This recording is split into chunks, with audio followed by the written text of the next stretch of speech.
Welcome, ladies and gentlemen. Nice to see such a big crowd in Edinburgh on a Sunday. I think this is the most people I've ever seen in Edinburgh on a Sunday. Rarely does a TV show take over the whole world by storm and everybody's talking about it. I'm referring, of course, to Outlander. But we don't have anybody from Outlander here. You do. Were you in Outlander? We do have people from Outlander, so we'll talk about that later. That ruined my joke. But we do have people who've all been in Game of Thrones. A big warm welcome, please, for Kerry, Miltos, and Ian. Hello. How did you get involved in Game of Thrones, Ian? Game of Thrones, I went down for an audition for Craster. Unbelievably, considering my stature. But I'm a bit skinny, I think. He's a meteor bloke. And I did very well. Was this through your agent? Did your agent get you the part? Through my agent, yeah. I went to see Nina Gold, Robert Stern, actually, and we did a run-through of a couple of scenes, had some sides to work through. A great scene with Craster, as you can imagine. It's very well-written stuff, so it was fun. It was a fun thing, and I'm not normally a very confident type of... When I come out of an interview, I generally think I bombed. And I came out of this one and I thought, I've got this. But you've been in so much. So nailed this part. And I didn't get it. I didn't get it. So they said, they don't want you. And I thought, no. But they said, come back in 2 weeks. We've got something else. Excellent. And I went back and there was pie at Prix, so fun. And you've enjoyed it. You've enjoyed the whole process, yeah. I loved it. Yeah, they're really nice. They're good people to work for. And when you're on set, you've got the writers there. You can talk to the writers. You can even talk to, in some instances, you can talk to the person who commissioned Game of Thrones, which was fun to do, to meet these people. Have you met George R.R. Martin? Yeah, he was over in Edinburgh last year. Actually, that's a bit of a downer. No, I was over for about 4 times to Belfast in the preliminary run up to the shoot for various makeup tests and so on and so forth. And every time I went, they said, "Oh, you just missed George. He was here last week. He's such a lovely man." And I never got to meet him. Is it true somebody texted and said, "Ian's coming, George, you better go"? My God, I never heard him. Kerry, how did you get involved with Game of Thrones? My story's a bit boring. I just sort of There are no boring went to stories. London and auditioned, and then And you got it? yeah. Oh, that's pretty simple, yeah. I once asked Art Adams, who drew the X-Men, I said, how did you get a job in the X-Men? He says, well, I was delivering pizzas and I sent some artwork in and they said, do you want to do the X-Men? that was a pretty short interview. There is a joke that my friend Amy says, and I can't steal it because I wanted to, but she says, I auditioned for Hodor. And it's such a good joke and I can't steal it. But yeah. Copyright, trademark and copyright, yeah. Miltos, how did you get involved? I'd known Nina Gold for years and years and years, and she was one of those fantastic casting directors who used to come and see me when I was playing tiny parts in pub theatres in London when I first graduated. And she called me in for this, and it was brilliant because Robert Stern is like he's her assistant. And most of the time when you do castings, you just have like someone filming you like this, and you're just doing lines to no one, and you're doing a conversation, and sometimes you've got a casting director who's kind of doing the lines with you, but they're usually very, very bad actors, so you always come across quite shit. So you have to be exceptionally good as an actor to kind of really make those scenes work. However, when you have castings with Nina Gold, it's a completely different ballgame, because Robert Stern is such an amazing actor. Exactly. He played everything. He must have read with everyone, all the parts, and his aria is a sight to behold. It's an amazing thing, and he made me look good. And he's so good that they actually gave him a part in the first season. So he's actually he's a kind of a butler, isn't he, in King's Landing? So you're right. He makes you feel good. So you come out of a casting and you go, wow, that was easier than usual. And so the rest is. I mean, they asked me if I had sword fighting experience. And for the very first time in my life as an actor, I didn't have to lie about my CV, because actually I did have experience doing sword fighting. I'd worked at the Royal Shakespeare Company. So yeah, and then the rest is history. Then, just a lot of nerve. So did you come from the stage? Is that your background? Yes. Yeah. From Shakespeare to George R.R. Martin. Yeah. Pretty Yeah. straightforward, that, yeah. Yeah. How do you think, all three of you, the next season's going to go with George not having actually finished the book? It's causing Is that going to be interesting? It's causing some tension, isn't it? I can Yes. tell. I'm not a big TV watcher or expert on Game of Thrones by any means, but yeah, that's the vibe I'm getting. People are saying, what's going to happen? How's it going to be? But surely the scriptwriters are well into it by now. They must have a great feel for it.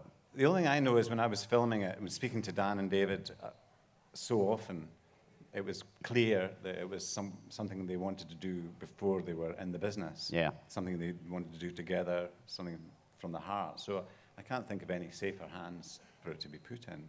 Yes, no, I think that's probably right. I don't see them mucking it up now after all these seasons. Highly unlikely. There's no doubt about it that, the book and the TV show are so different. The first book and the first season was pretty faithful, but as the books got longer and the story got more convoluted, and there's only 10 episodes a year, it's tough. But they're doing an amazing job, and God knows how it's going to be an amazing thing, because the book will still be unfinished when the series finishes. And I think George is going to go his own way. There's no doubt about it. He will go his own way. He's not going to be influenced by the TV show. But there's no doubt about the TV creators, David and Dan, have been told the arc of the story. Yeah. How to get there is up to them, I think. Well, it hasn't hurt The Walking Dead by deviating from the comics. Exactly. You don't need to stick to the whole story as long as you've got the premise. Dead. Yes, that's been so successful as well. What's your background, Ian? Were you originally a stage actor? A bit of everything, really. A bit of everything, Yes, yeah. You've been in quite a lot of stuff. I've certainly tried to, I do stage, voiceover, film, TV, whatever I can get. Hint, if there's any employers out there. What was your favourite experience? Did you have one that was outstanding that you just loved to get up in the morning? This. Game of Thrones? So, yeah, it was, phenomenal, yeah. I really did enjoy my time. I was doing a tour of the Crucible. I loved that, playing Danforth. That was just a gift of a part. It was in one of the National Theatre, Scotland's first big things, which was lovely to do. And I did enjoy getting up in the morning for that. But this, as you can imagine, when I got this job, I was over the moon. It's such a gift for an actor to be in this show, I think. And I hear the set in Belfast is just tremendous. I never worked on set in Belfast. It was all on location, and in the freezing cold in the hills. Tough. It was tough. It was tough. It was Dubrovnik. It was Croatia. Oh my, lucky unlucky. bastard. Yeah, it's Some folk go to Rothsay for their holidays. it's a dirty job. It's a dirty job, but someone's got to do it. And yeah. My pal was doing a fitting for Outlander, and he said, it's great, I've just got to go to Cumbernauld. I said, they're not filming this week in Cumbernauld. He said, where are they filming? I said, they're filming in the Scottish borders. It's about -3. And he goes, oh, don't like it anymore. Have you been over to Belfast? Yeah. Yeah, that's what all my you're stuff always was in there. the first season. So you missed out on these exotic Yeah, I locations? didn't go anywhere. I was all my interiors were in King's Landing in the studios. But it was an amazing. I mean, I've never worked on a soundstage like that, where you go into this into the studios. It's like a labyrinth, and it's split up into. In the first season, it was split up into 4. So you'd have a building, and in one corner it would be like the interiors of the Wall. In one, there would be like the interiors of King's Landing. In another, it would be like the throne room, of course, which was huge. Most of the time when they shoot stuff like that, they make as much as they need for the shot. Aye, that's right. But this was like, the throne room was as impressive as it looks, because it has to host all those soldiers and those epic kind of sweeping scenes. So it was really impressive, and that's all contained in one building. So you can go from one part of Westeros to another, like just in a few steps. Amazing, then. And the scene where I was in, it's a balcony looking out over what is supposed to be Malta in the first season, and it was just a painted backdrop. And it's amazing because like the way they lit it and the way that they did the audio, I don't know how they did it. It sounded the resonance of the stone, and it was like ridiculous. It was all made out of wood, and you know. So, and even on set, the painted backdrop looked real. That's tremendous. It's really amazing. Yeah, Must be some talent out there. It's amazing. Fantastic. Kerry, is this your first experience in a big, huge TV show? Yeah, it was. I was also a stage actor, so I did. Right. Yeah, What have you done on stage? I did the RSC's Matilda the Musical. Did you? I did, yeah, Oh my God, original I must have cast. seen you. Did you? Yeah, I must have. When did you do see the it? original? Yeah, the original cast. Oh my God, and I didn't even know. Yeah. This is why we do talk, so first time. people who work together can meet each other. Yeah, so I did that for 2 years, and then I actually had the audition for Game of Thrones the day after I left the show. So when it was the day after the Olivier Awards, and me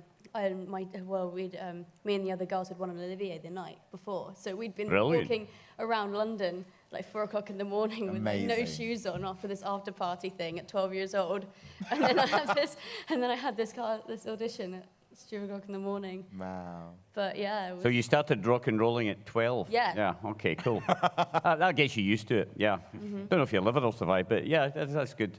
Ian, what do you watch television? I mean, are you a TV fan? Are you aware of how big, like, the Game of Thrones became? Well, when I got involved in Game of Thrones, I was aware it was big, and that the season 1 had, made some sort of mark. Yeah. But not so much. I'm not a big TV watcher. Do you watch, like, Doctor Who or things like that? No? Not so much? I do watch them sometimes. More so some years ago than I do now, I guess. The thing that I tend to do most is just record stuff and watch it, usually music docs. And All right, that sort okay. of thing. Cool. Because I'm a musician. What do you play? Guitar, keyboards, whatever I need to play. Okay, cool. I'll have a bash. Get a tune out of most things, sort of. So yes, I do that, and then I'll come down maybe later on and watch stuff like that I've Yeah, you've recorded. Yeah. Maybe watch the odd thing, Sherlock, and I don't know. Yeah. Whatever. You a TV fan, Kerry, or? I am if it's something I can get up on my laptop, so I don't have a TV in my room. So. Okay. TVs are sold yesterday. So, Yeah. So You've got a phone. You got a television. Yeah, no, that's why I watch things that are on iPlayer or Netflix. So yeah, I do. What you've been enjoying on Netflix? Because Netflix has really put the cat among the pigeons. I mean, BBC almost admitted to me they kind of missed out on that one. They hadn't seen it coming. I know. And what do you think is going to happen? I mean, I think Netflix has really changed the game. Yeah. I mean, even like places like Amazon Prime and all of these companies are now making their own original content, and it's completely because everything can now be genre specific. So it's like they absolutely understand the niche of their audiences. So Netflix with their Marvel series is like that's just mind blowing. Yeah. And Daredevil was such a success. Yeah, Jessica Jones. Yeah, exactly. Fabulous. Amazing. So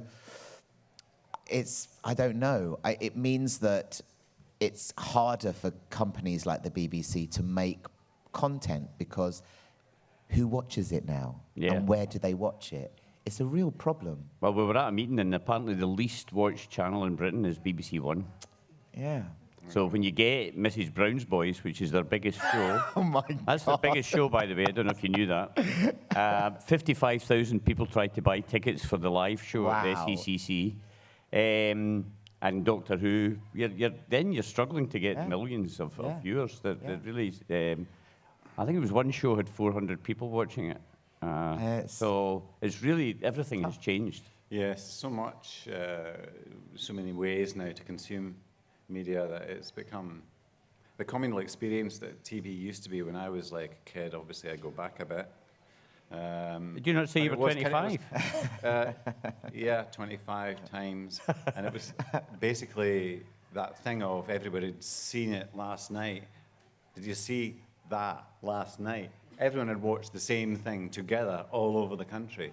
So it was a kind of, there was a kind of communal bringing together of people to discuss something that essentially does isolate people, as television was always going to do. But there was still a communal kind of feel to that. That's right. But as now everyone consumes everything so individually in the various platforms that's kind of lost. It's all just dust. And it's worldwide as well, because like, you know, right. the Blowing things in the that wind, people, you know? the things that people are really wanting to watch, like, so that they can talk about it the next day are worldwide things like The Walking Dead or Game of Thrones. Or Donald Trump. Yeah. Yeah, exactly. So there's always, and that's... Donald Trump, is that a TV show? Because he can't be real. He's a TV show. Yeah, that's CGI, I think. Once he gets his finger on the nuclear codes, Yeah. that's some TV show. Yeah, so you better make Game of Thrones pretty fast, actually, just in case Trump gets in, you know. Yeah. Oh, Hillary Clinton. Kerry, are you quite happy with the new thing where you can binge watch on Daredevil or Jessica I Jones? love it. You Yeah. love it, yeah. I love it. You're Yeah, just that it's great. generation where you don't care, yeah. We're always worried about spoilers, because you couldn't get spoilers in the old days, because nobody'd seen the next episode. No. That's Or in it. fact, in BBC, they hadn't made the next episode in some cases. Doctor Who was live to begin with. It was live Yeah. transmission. Yeah. Yeah, you just don't... Well, they did it with EastEnders once or something like that, but you don't get live drama these Not days. so much. No, Not so much. hardly at all. Can't rely on the actors. What they are doing, of course, is they're taking theatre and putting it into cinemas. Do you like that idea? The I do. National Theatre broadcasts Shakespeare and stuff like that. Yeah. Do you think that's a good idea? Yep, absolutely. Great idea. Because it reaches out to other people? Yeah, and also it reconnects people with the theatre. So, anybody who's going to see that then might be more likely to then go to the local theatre and see something. Yeah. Having been exposed to it by that means. So yeah, absolutely. Because it always annoys me that all the reviews in Sunday Times, almost 90% of the stuff is on in London. Yeah, I know. Not even It is Manchester, and it's London. Yeah. But now you can go along to the Glasgow Film Theatre and see something at National Theatres. Yeah. So that's a big change. Uh-huh. Okay. Yeah. Right, folks, enough from me. The audience were very quiet yesterday. Please don't be shy. These people are here to talk to you. So could we have some questions, please, from the audience? Yes, there's a brave man right down the front. Hang on a wee second, we'll get you a mic. Just right in the front, yeah. Hi, it's a question for Miltos. Obviously, in Game of Thrones, everyone who dies, we seem to see a beautiful, gory scene of them dying, as Kerry probably remembers quite well. Oh, Kerry. So the question for you, Miltos, is, are you dead? Because we never saw you die. Yeah, I know. Oh, spoilers coming up. There's no spoilers, because I don't know. and even if I did, I wouldn't tell you. But yeah, I know. I mean, it's amazing that the fan theories are fantastic. I mean, there is no doubt about it. They made prosthetics of those people's heads on spikes, and they didn't do one of mine, and I actually insisted on it. I said, can I have... I said, Sean's got one. Everyone's got... And it's like, literally, those people that they killed in episode 8, they've got their heads on spikes. Where's mine? And they went, you don't have one. I said, why? Because you don't have one. Oh. and I actually asked George Martin, he said... Because he wrote that episode, and I said, you can do it. You can do the definitive thing where you go, make it not ambiguous anymore. He goes, no, I don't want it to be. I want it to be ambiguous. That's the whole point. Did you just want to take your own head home? I wanted to take my own head home, and I also wanted to have a glorious death. I have 2 versions of my head at home. Have you? God, One's got grayscale on it and one hasn't. they're going to fall out before the end of the evening. I've got 2 heads. I've only got 1. Oh, goodness. They wouldn't even let me take my broken sword home. There was a question over here, I think. Someone had their hand up. Oh, well, down the front again. Here's someone here. Yeah. Obviously, because Game of Thrones is such a big series, how was the pressure when you were, filming the scenes? How was the pressure? Millions of people are watching you, so there's no pressure. Go. How did you find Game of Thrones? Was it pressure written? Kerry? It was. I tell you, right, okay.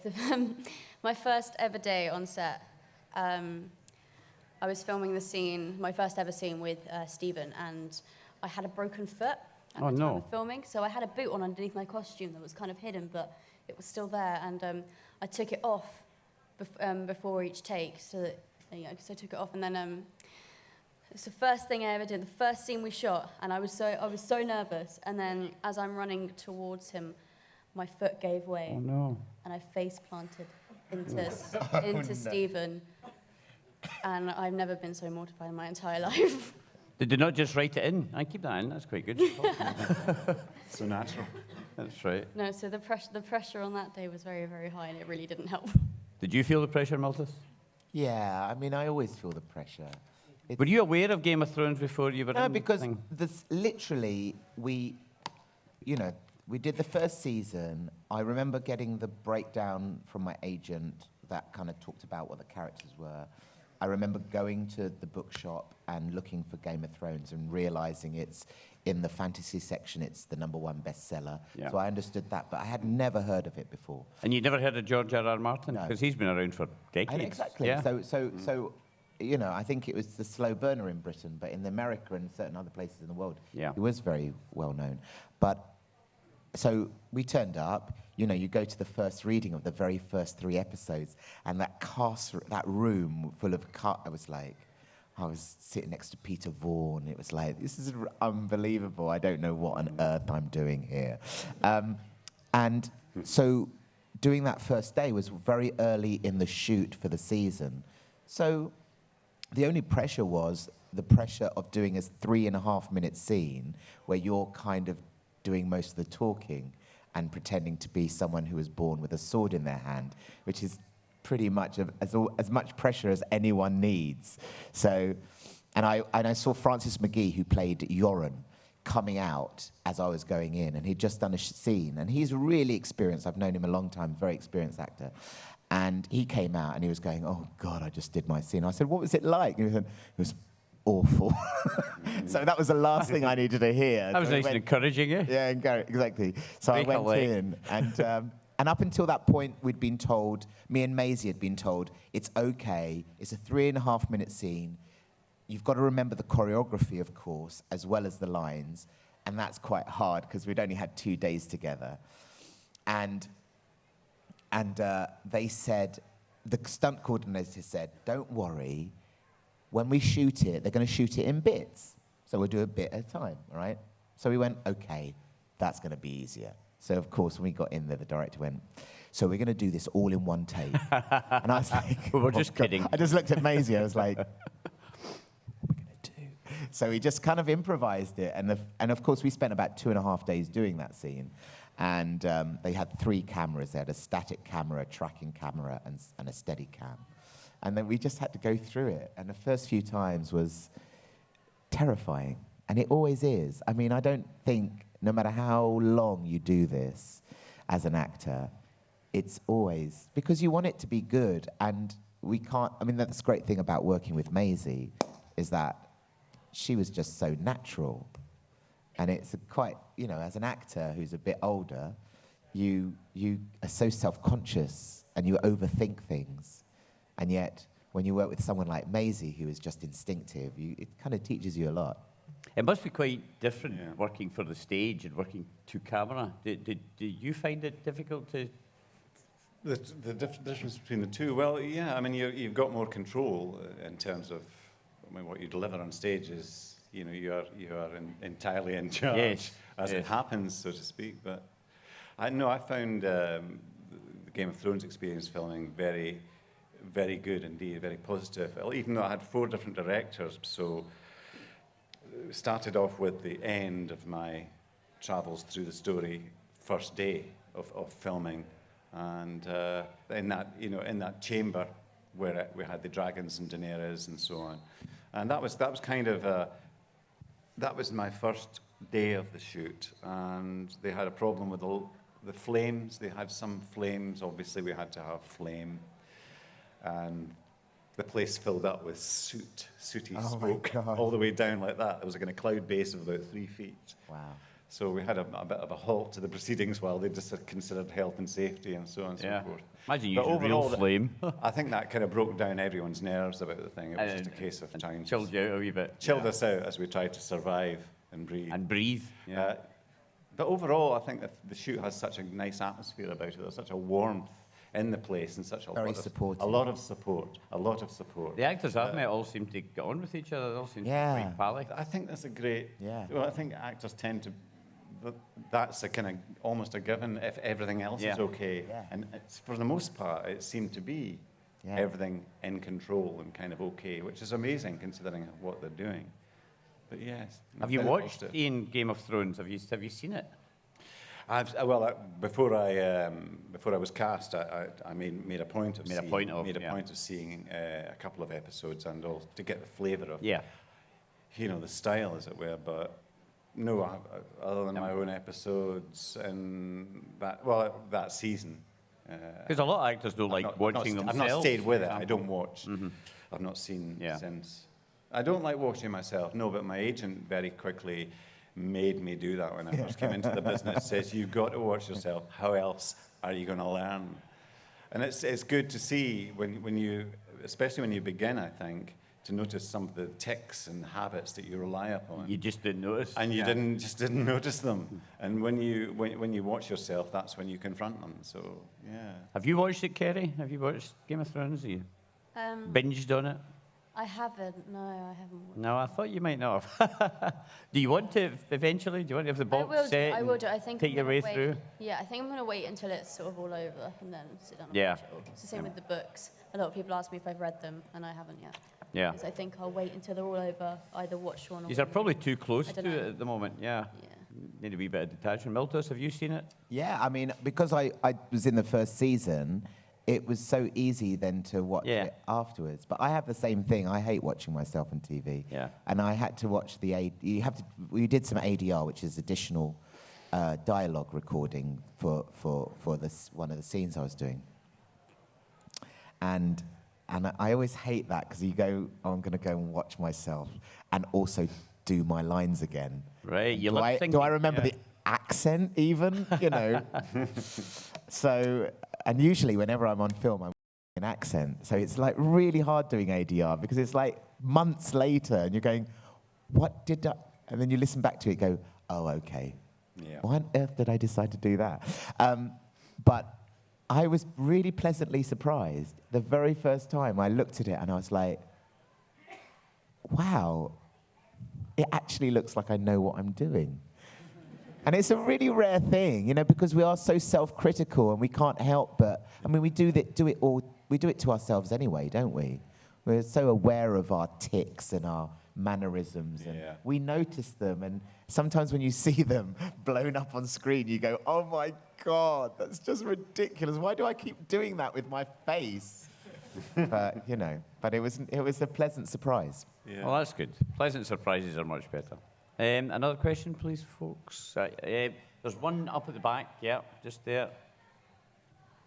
If you've read the book, how much did you enjoy it?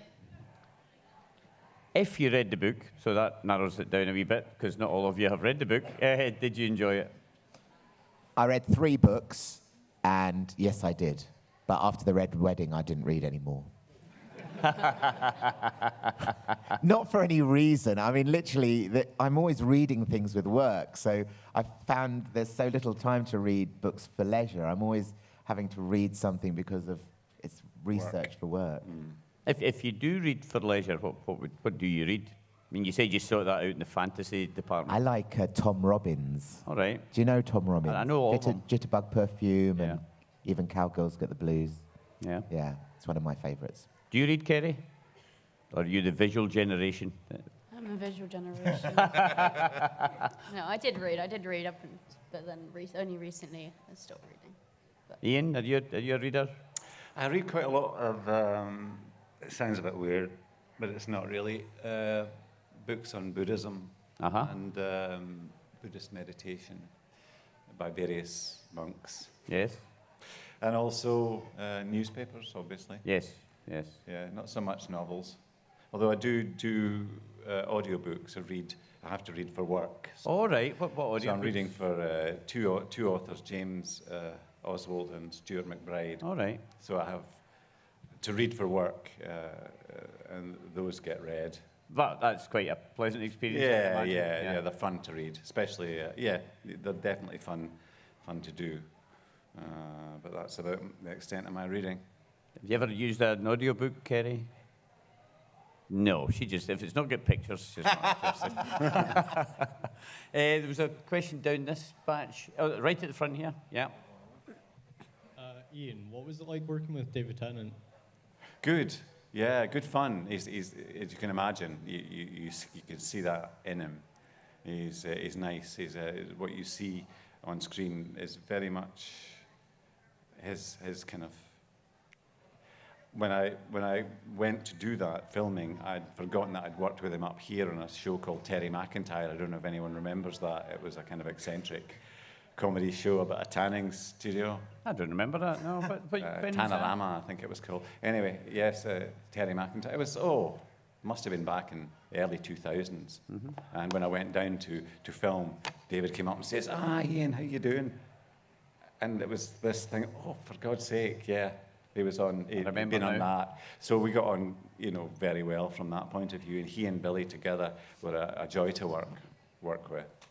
So fun, a lot of fun, a lot of laughs, and also professional. So yeah. Very few people, including David Tennant, have escaped filming something for Marvel. Have any of the three of you been in any of the Marvel productions yet? No. You will be. You will be, yes. Probably. Sure to be. There was another question just in the middle. That's it there. Yep. I was just wondering, do you guys have like a favorite story from set, or a favorite person you like to work with off set? With Thrones. Yeah. Yeah, I mean, I think the day when I did all the bloodletting was a good day. It was kind of David Nutter, the director of that, was a really calm influence on such a big day. A set not unlike this in scale, two different parts to it: the back of the chamber and then the round table area. And in that melee of people and crew, cast, everybody everywhere, he was just such a calm presence and so clear in what he wanted from his actors. Focused, very much so. I mean, you've got haze, obviously the haze up the air, and lights clutter everywhere. And in the midst of all this and going on and directing and so on and so forth, he went, "You," and he pointed to one of the boom ops. "Do you need a drink?" Well, they were in Belfast. None of us had noticed, but he'd noticed. It's amazing. At the corner of his eye that this guy was just flagging, and he says, "Could you get this lad some water?" That is amazing. Just astonishing. That's very good. That's really. And I mean, the chaos of that scene. There was blood being spurted everywhere. There was all sorts of stuff happening, and then in one of the down moments, in between takes, he noticed that stuff. That was impressive to me. That is really impressive, isn't it? fantastic. Yeah, that's Yeah, nice. yeah. So they're looking after you. Yeah, very much so, very much so. And he was very supportive of his actors, I think, so it was nice So too. it's a non-Hitchcock approach. He famously said actors are cattle. Yeah. They just do what I tell them. I find all four directors I had Alex, and I had David Nutter, and Alan Taylor, and oh God, his name's gone. Anyway, Thingme. But it does Thingme make from a Chicago. difference when you're doing something where the pressures of time, which usually equates to money, aren't necessarily there. I mean, there's always Yes. a deadline. There's no doubt about Yes. it. There's always a lot to do, and it's very ambitious, but it allows for that to happen. Yes. Yes, it does. There's And it allows them to be able to look after such a big crew and a big cast.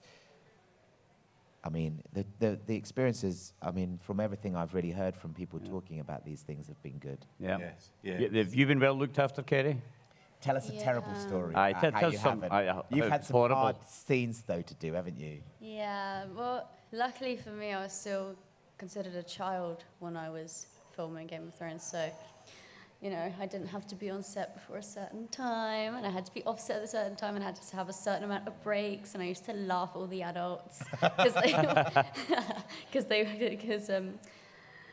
they always used to love it when I was on set, because obviously the makeup used to take hours, so I'd always be in earlier, and they'd get the lion, so, but yeah, no, I was well looked after.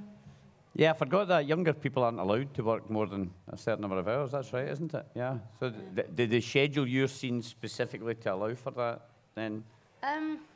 Not really, because most of the time they used a double for. So any time you wouldn't see my face, they didn't use me at all. So they Right, would use okay. they would use the double. So that really helped, especially filming that scene, because that was filmed over 3 days. Okay. So I wasn't needed for too much of it. Okay, I understand, yeah. There was a question over this side. Yes, that fella there. Kerry, just about your, well, spoilers, but death scene. It caused a lot of fan reactions, which were quite varied. I was just wondering, what was your kind of initial reaction when you first saw the script? Well, I wasn't actually told until about 2 weeks beforehand. So I'd been told that my character wasn't exactly going to make it, but I wasn't told how or when. Wow. So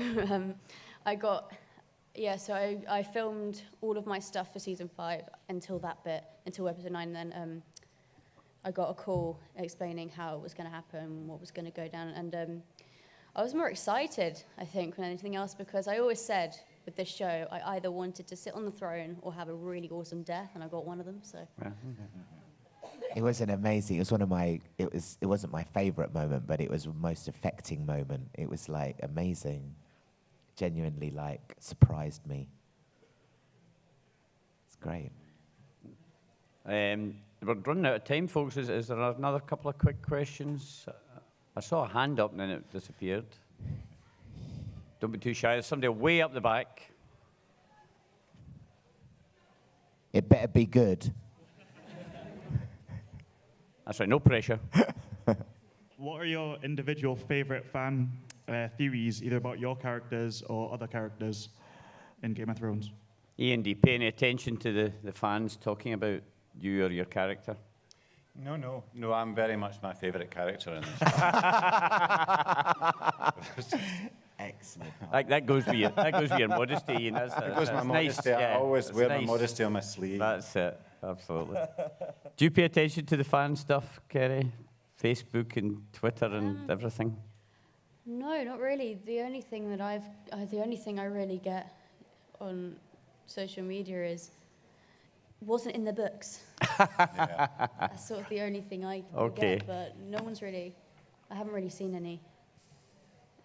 As if it has to be in the books. We're just talking about Walking Dead. I mean, after the first episode, they didn't care at all. They just went their own way, you know.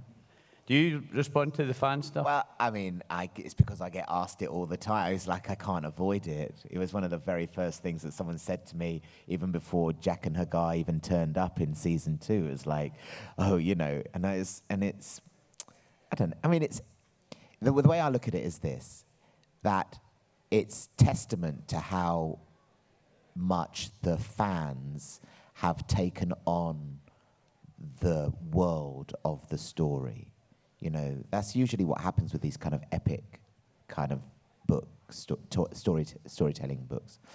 And it's testament to the fans that they have created a mythology around it. And in a way, you kind of own it because of that. Even George has said himself that a lot of the fan theories are correct anyway, because you know, he can't help but be influenced by it anyway. Yeah. And he's clever. He's always had a very close affinity with the people that read his books.